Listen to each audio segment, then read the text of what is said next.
काकडी आणि पालकाचा असा भन्नाट नाश्ता जो तुम्ही कधी विचार सुद्धा केला नसेल की हा सुद्धा पदार्थ तयार होऊ शकतो। तर त्यासाठी काय केलं, एक काकडी आधी तर बारीक अशी किसून घेतली, नंतर त्यामध्ये 1 वाटी जाड रवा, 1च वाटी ताक घालायचं, व्यवस्थित मिक्स करून घ्यायचं। थोडंसं हे घट्ट वाटते त्यामुळे पुन्हा अर्धा वाटी पाणी घालायचं आणि व्यवस्थित मिक्स करून घ्यायचं।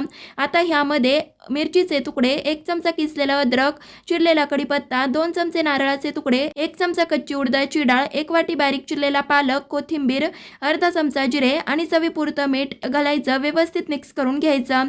आता ह्यामध्ये पाव चमचा खाण्याचा सोडा घालायचा, व्यवस्थित मिक्स करून घेतलं। आप्पे पात्र गरम करायला ठेवलं, त्यामध्ये प्रत्येक आप्पे पात्रात अर्धा चमचा तेल सोडून घ्यायचं आणि तयार करून घेतलेलं बॅटर अशा पद्धतीने 1-1 चमचा घालून घेतल्यावरती झाकण ठेवून खालच्या साईडने मस्त असे कुरकुरीत होईपर्यंत भाजून घेतले। आता आपल्याला हे आप्पे झाकण न ठेवता वरच्या साईडने असेच भाजून घ्यायचे। भाजल्यावरती काढून घेतले। पटकन खुसखुशीत मस्त असे खमंग काकडीचे आणि पालकाचे आप्पे इथं तयार झाले। तर मग तुम्ही कशाची वाट पाहताय? आत्ताच हे आप्पे घरी करून पहा, कसे वाटले ते सुद्धा कमेंटमध्ये नक्कीच सांगा। लाईक शेअर सबस्क्राईब ही नक्कीच करा। धन्यवाद।